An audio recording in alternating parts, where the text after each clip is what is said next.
everybody, it's Mario Sports Fan 91. We're going to ignore Toad and we are going to go to the center of the universe. Now, I initially planned to show this before I did the purple coins, but I lost the file somehow, so you're gonna have to see it like this. It sucks. So I'll show you the cutscene even though I can't skip it. Can I skip the cutscene, please? Well, I guess I won't.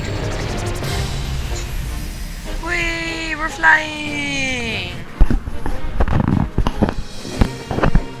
I just have to adjust my mic there and move my chair because I like to sit at a good angle. Bombard! They're trying to shoot a comet. Very smart.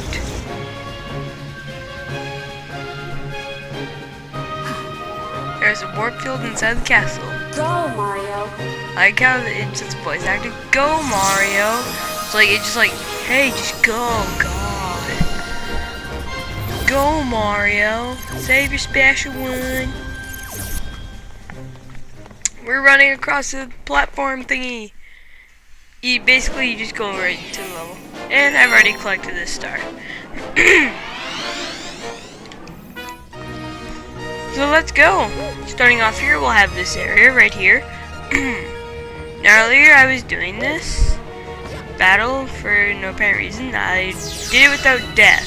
I'm gonna try and do it here without death. Okay? Okay. One up right there if you suck. Like some people do. I'm totally not one of them. Yeah.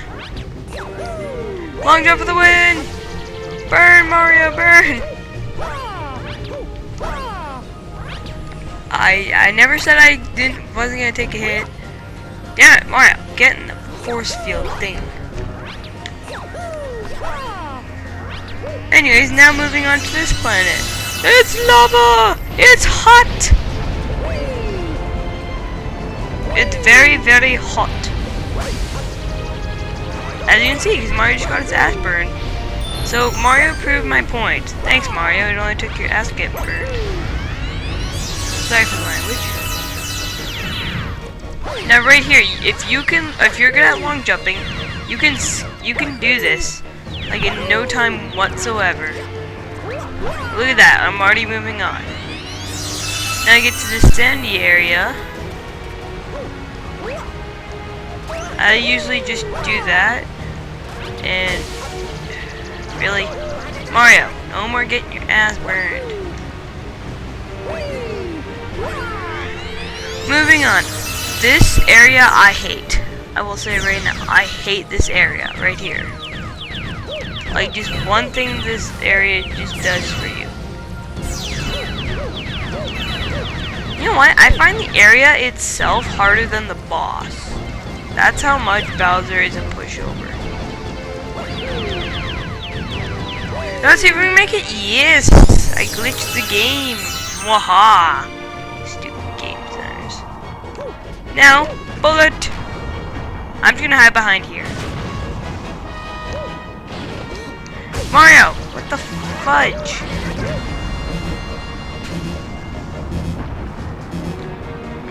You're tired, huh? Well, guess what? Now you're not tired. Now get going! Fat lasagna eating person. Aha, you missed. Haha. Banzai Bill! Easy evasion!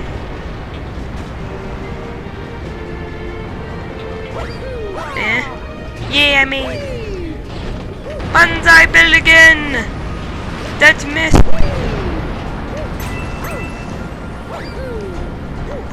Here we go! I'm having a great run of this. Now, for Bow Jr. Looking for Princess Peach? Too bad, because she's with me. Mario! Oh my god, it's Mario!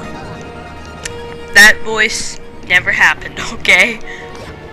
So now, you don't want to be, you want to jump into about the middle, because you, unlike most cutscenes, you stay where you are. So you can just pick it up like that. Life extension right there. Very, very nice. One up right there. I don't know how you die on this segment unless you're terrible at platforming, which many people are. And the things randomly disappear.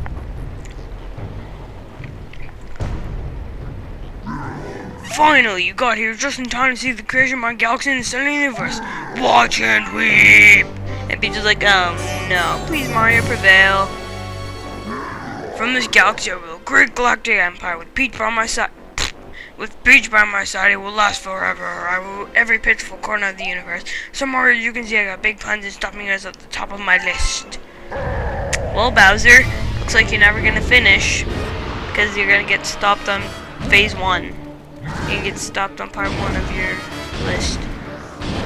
Yeah, the first thing on his list does not get done. That is sad, man. Anyways, ow. Okay, don't do what I just did and get hit by that thing. Stop it! Whoa, whoa. Bowser, calm down. Ah! Damn it. There is a certain area you have to hit. Just a sec. Sorry, I just had something in my throat. You want to try and hit them as directly as possible. And boom! Next planet.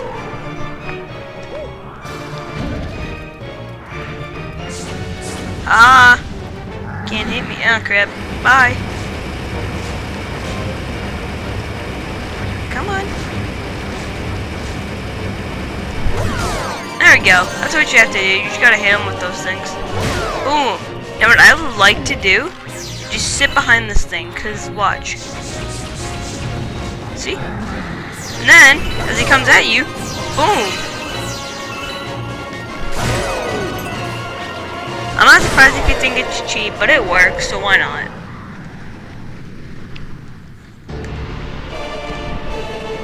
Opera singers. Final planet. Let you bow. You don't even care to. Hey-ya! Bring it on, bow. Dumbass. Excuse my language. I don't know, I'm just very angry that I lost the original. Fail.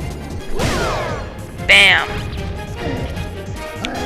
Bowser's angry.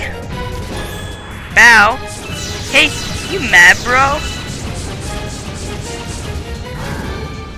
Aha. Oh. Skills. Now run away.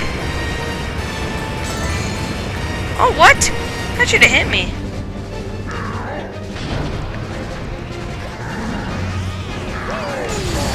You dumb schmuck. Now, hit once. Hit twice. Boom! Long jump. And now he's gonna have his little spaz out. And he's gonna fall and die. Well, at least you'd think he would, but no. He's Bowser. He never dies. And if he somehow does, he always gets brought back to life. So stupid. Whoa, what's going on? Oh my gosh! It's the Grand Star! So? I'm gonna do exactly what I did on what I recorded first. Let's do this. 1, 2, 3! And then just jump into it. The final Grand Star.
Do you hear the baby stars? These newborns will grow up to become galaxies someday.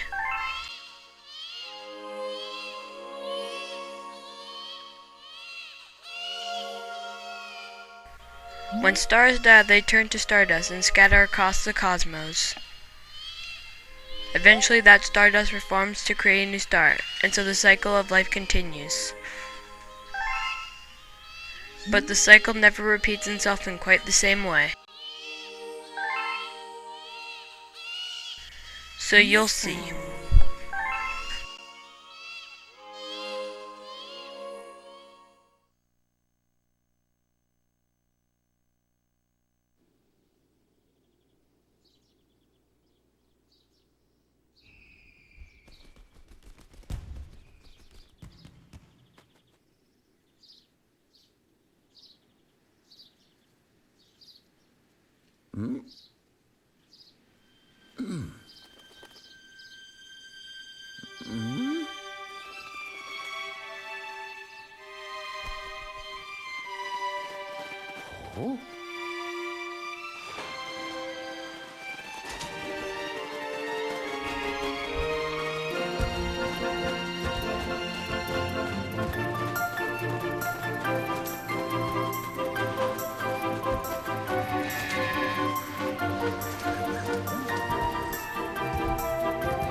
Welcome!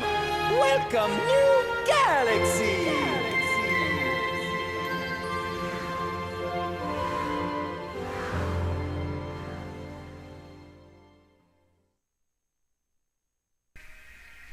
That is Super Mario Galaxy! Well, now it's time for Let's Play Reflections. In my opinion, I didn't enjoy this Let's Play as much as I have, like, Sonic Colors or Mario Super Sluggers, but it was good. I will say one thing. It dragged on way too long. Like, this should have been done, like, 2 months ago. But, you know what? I'm not going to be always consistent. I will try my hardest to get videos out, but it won't always be consistent. Thank you for everyone who stuck with me to the end. Who's watched the whole thing. You know, like, this project was fun. I enjoyed it. It's not going to be my most favorite ever, but it's still good. You know, and I like how there you get chased by the dry bones. You can, like, see pictures, default pictures, but, like, of all the galaxies you've been, some show secret stars most of the time. So, yeah. As for my next Let's Play, well, I've already started making the background for it, and yes, I'm actually putting time into it this time. I didn't just slap it together. But, yeah. There you can see Mario talking to a toad. This game is good. I like it in many ways. One of the things I do not like is some of the gravity controls. Like, it's just ridiculous sometimes.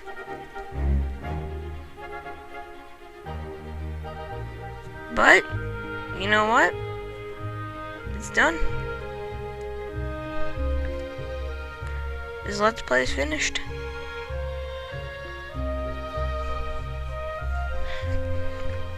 Well, there is to it.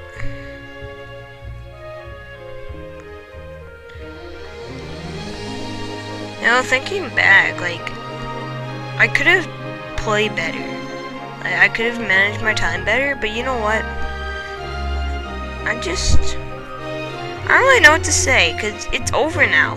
You know, I'm just like, because this is getting recorded the day after like episodes 22 to 28 were recorded, and the final battle was recorded. But still, like, I did so much in like one day, and then just over, and it's like, I'm done. Now I can go to my next project, which you can figure out what it is if you go follow my Twitter. Go to my channel, you'll see an indicator that says Twitter.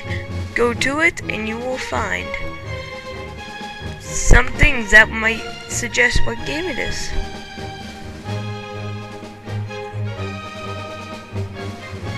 So, enjoy the rest of the credits. There's one more thing I'll be showing after the credits are done.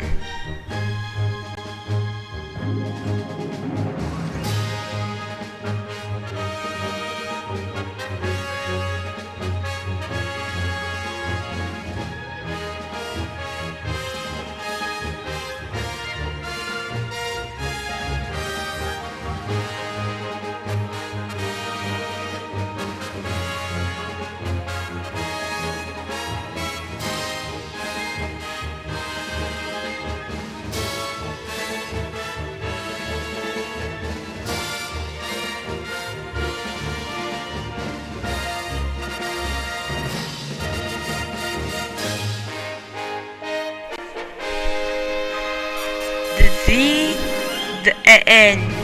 The end! Thank you so much for playing my game. Traditional Mario fashion since, like, I don't know which game. You're welcome for playing your game, Nintendo.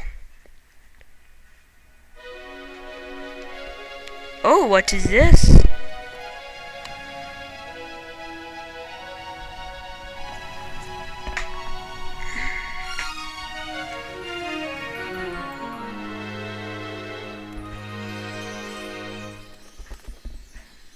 Rosalina.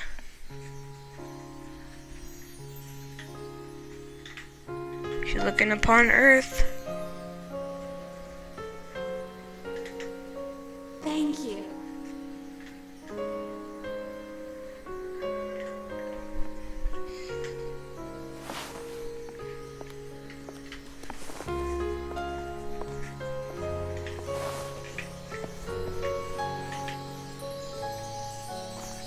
So that's that.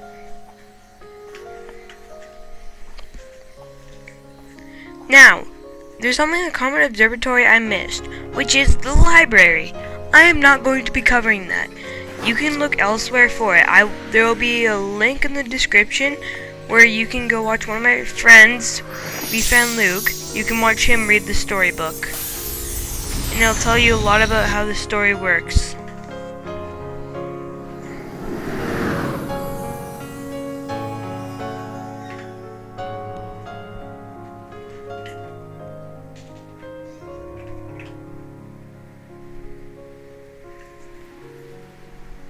Baby Luma. Whoops.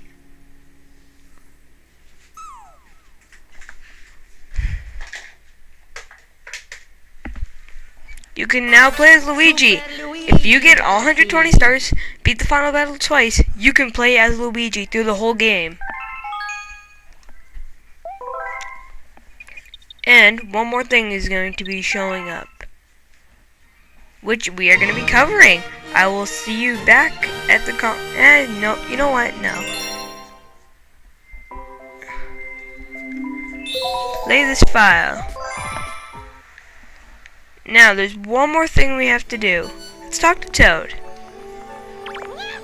Oh, it's only from Princess Peach. No. There will be emergency rations for the Toad Brigade.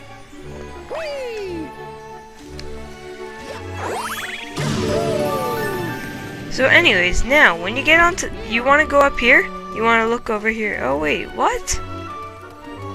What? Huh? Something's supposed to happen.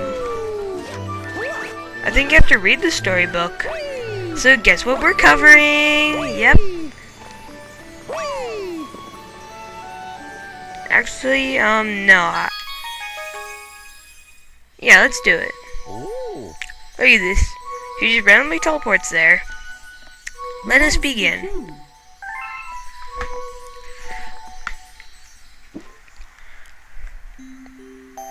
Chapter 1. The Celestial Duo. Our story begins a very, very long time ago with a young girl. One day, this girl spotted a rusted spaceship, holding a small star child.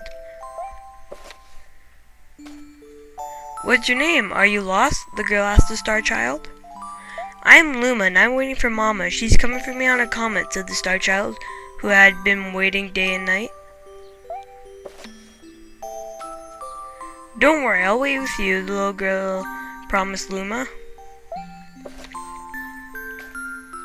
At nightfall, the little girl borrowed her father's telescope and peered into the sky. She looked and looked, but she saw nothing. Hours turned into days and then years, but still the sky revealed nothing. Finally, the little girl sighed and said to Luma, "If we stay here looking much longer, I'll be an old lady soon." But then she had an idea. "Why don't we go out there and find your mother ourselves?" The girl and Luma fixed up the rusty spaceship, and then the two set sail into the starry sky. This is how the search for the celestial mother began. Blech. Chapter 2. Starbits. Days passed with no sight of the comet or even a single planet. Instead, asteroids extended for as far as the eye could see. "If I had known it was going to take this long, I would have packed more jam," said the little girl with the rumble of her belly. Before they left, she had packed all the essentials: telescope, butterfly, net, stuffed bunny, bread, milk, jam, and apricot-flavored tea. But I forgot to bring water. At this, Luma burst into gales of laughter, and the girl began to pout.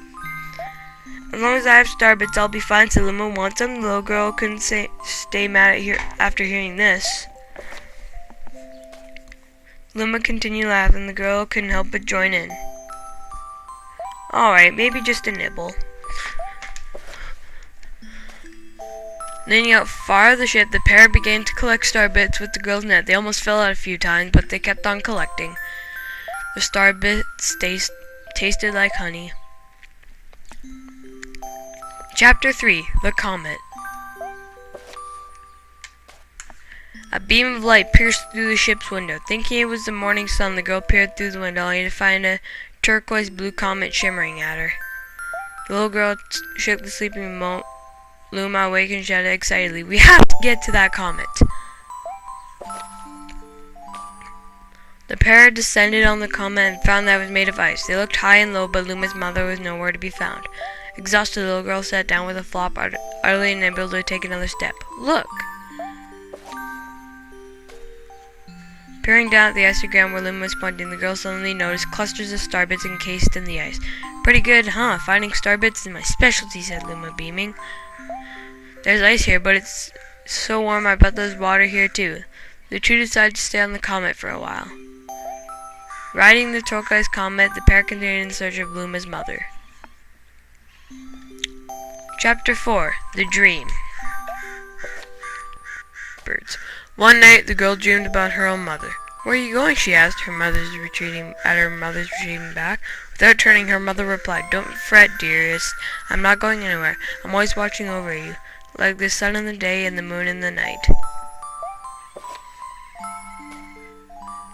A wave of sadness washed over the girl. "What about when it rains? I can't see the sun or the moon." Her mother thought for a moment before responding. "I will turn into a star in the clouds and wait for your tears to dry."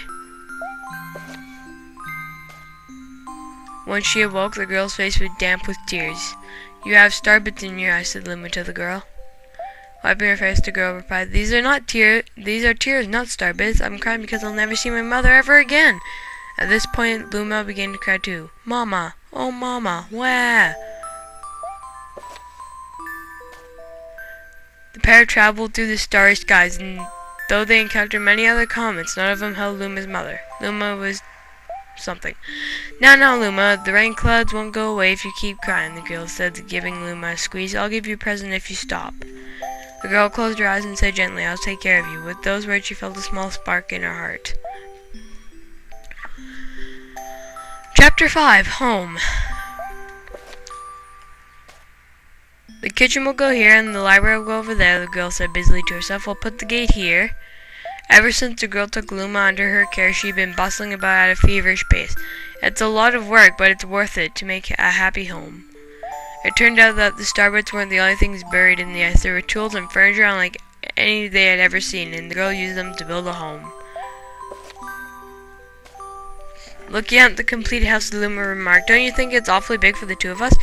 With the library, bedroom, kitchen, fountain, and gate, it was certainly spacious, but still something seemed to be missing. If only my father, brother, or mother were here, the girl said wistfully. Indeed, the house was too large for its two small residents. At night, clutching her favorite stuffed bunny close to her heart, the girl fell asleep in the starship. Chapter 6. Friends. Then one day, while the girl sat sipping tea, a tiny apricot-colored planet appeared on the horizon. From the planet, another Luma of the same color emerged. "Do you two know each other?" the girl asked, and the two Lumas gleefully. Despite the girl's excitement, they seemed uneasy. The two Lumas neither drew closer nor backed away from each other. Instead, they just stared. Then one Luma broke the silence. "My mama!" At once the apricot Luma parroted back, "My mama, my mama! My mama, my mama!"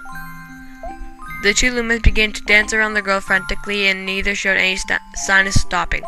The girl was so charmed by this adorable scene that she couldn't help but laugh, and that's when something very strange happened. Suddenly, more Lumas began to pop out from the apricot planet. They were different colors, but they all shouted the same thing, "My mama, my mama!" The sight of all the shouting Lumas only made the girl laugh harder. "What am I going to do with all these children?" The Lumas just stared blankly as she doubled over laughing. "I guess we have to name each and every one of you." Tomorrow, once she had finished naming them all, she would begin moving all the Lumas into the new house. Chapter 7. The Telescope. After seeing their 100th comet, a sudden thought popped into the girl's head. "I wonder if my home planet is still as blue as it was." That's when she remembered her father's telescope. Peeking into the telescope, a tiny blue dot floated in sight. It was smaller than a starbit. "How strange, it's so far away, but it feels so close." She twisted the knob of the telescope, and the blue dot grew until she could make out a grassy hill dotted with flowers. It seemed very familiar to her. Zooming even closer, a terrace on the hill came into view. "I used to go stargazing there when I lived on my home planet." She remembered rubbing the sleep out of her eyes as she followed her father up that hill to look at the stars. She remembered how she and her brother would slide down that hill. She remembered having picnics with her mother on that hill on bright, windy days. And "I want to go home, I want to go home, right now!" The girl burst into tears, and Loomis did not know what to do. "I want to go home. I want to go home. I want to go back to my house by the hill. I want to see my mother," the girl shouted, her face wet with tears. "But I know she's not there. I knew all along because she wasn't out there in the sky. Because she's sleeping under the tree on the hill." The girl's cries echoed through the stars, and a hush fell over the area. Chapter 8. The Wish. Though usually quite cheery, one day the girl became sad again. Luma drew closer and tried to comfort her. "Mama, you still have me. And don't be sad about your mama, because she's a part of you. That means she's always close by." "It's like me, I love starbursts because they remind me of my mama." No, the girl said, unable to stop the tears. A lonely look flickered across Luma's face, but it was soon replaced by a wide grin. "I have an idea. I'll transform into a soaring comet that can carry you all on this journey." With that, Luma, trailing bands of white, soared high into the sky, just quickly started to plummet back down. Kaboom! Kablam! The ground shook and a bright light poured out of the crater that the Luma had created. The bands of light twisted together to form a comet tail. Then Luma emerged reborn as a comet. The girl could scarcely believe her eyes. But how? She kept asking. Our destiny as Lumas is to transform into different things, said a red Luma who had suddenly appeared. Stars, comets, planets, we can become all of these things.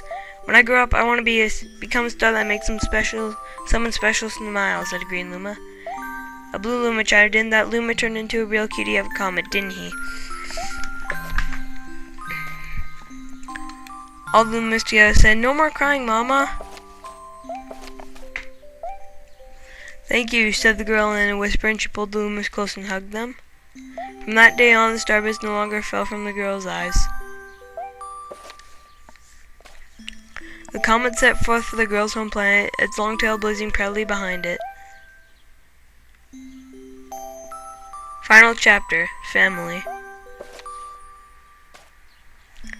With its many Lumas and telescopes, the comet was quite a sight to behold. The girl and the Luma were proud to call it home. At a welcoming party for a new Luma, the girl gathered everyone in the kitchen and said, louder voice than usual, "Alright everyone, let's make a cake sprinkled with star bits, and that'll be a star cake." The Lumas excitedly began to gather the ingredients.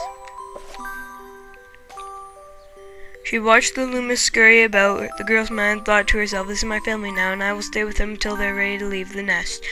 And when they do leave, I'll see them off with a smile, because that's what makes a mother happiest." That night, when the girl lay down to sleep, a soft light enveloped her and reminded her of the blue planet she once called home. But it would be nice to return home once every 100 years to nap in my favorite sleeping nook. The comet carrying the Lumas and the girl continued on its journey to this very day. With more family members in tow than can be counted, it is said that the comet visits the girl's home planet every 100 years, its proud white tail glittering in the sky. The end. That's all. My story is finished.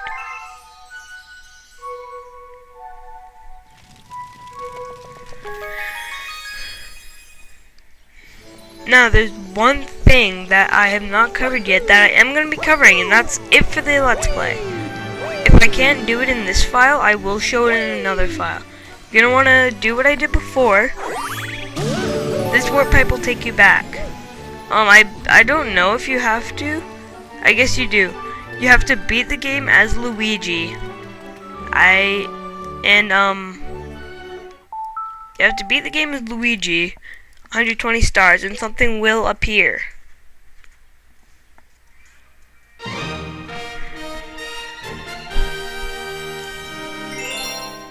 So if you have 120 stars as Luigi and 120 stars as Mario, after the final cutscene, something will say the grand finale galaxy has appeared, and that's what we're gonna cover.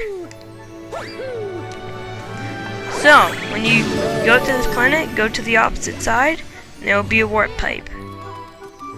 Or, no, there will be green Luma. The Grand Finale Galaxy.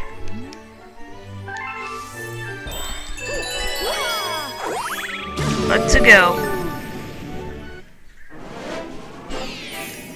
The Star Festival. Look what it is! Purple coin mission. But you know what? It's the funnest one in the game. So this one's not being sped up. Everyone's all happy.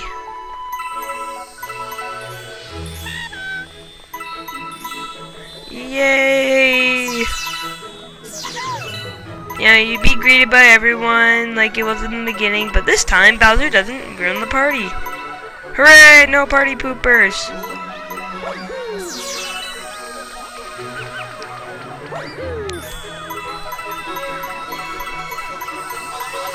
Now, when you come over here, you'll see this dork. He'll want to talk to you. Mr. Mario, you gotta hear this. We did such a good job, they're promoting us to Royal Guards. With me as Royal Guard Commander, no one will ever kill Princess Peach again. Ever! Koopas, Boos, giant overgrown moles, whatever. Bring it on. I think she's still gonna get kidnapped. Yeah. Let's talk to him. Did they really promote that guy to Royal Guard Commander? But the leader is the least brave of them all. Midnight Snacks. that guy's cool. Gosh, I'm a Royal Guard. I don't know if I should salute myself or not. Now, probably the one purple coin that people often miss is this one right up here. That's the one that'll give people the most trouble out of all of them. Star bunnies! And that guy's, that mail toad, he'll send a letter to your thing. But, that is it. Thank you guys so much for watching, and I'll see you guys next Let's Play. Bye!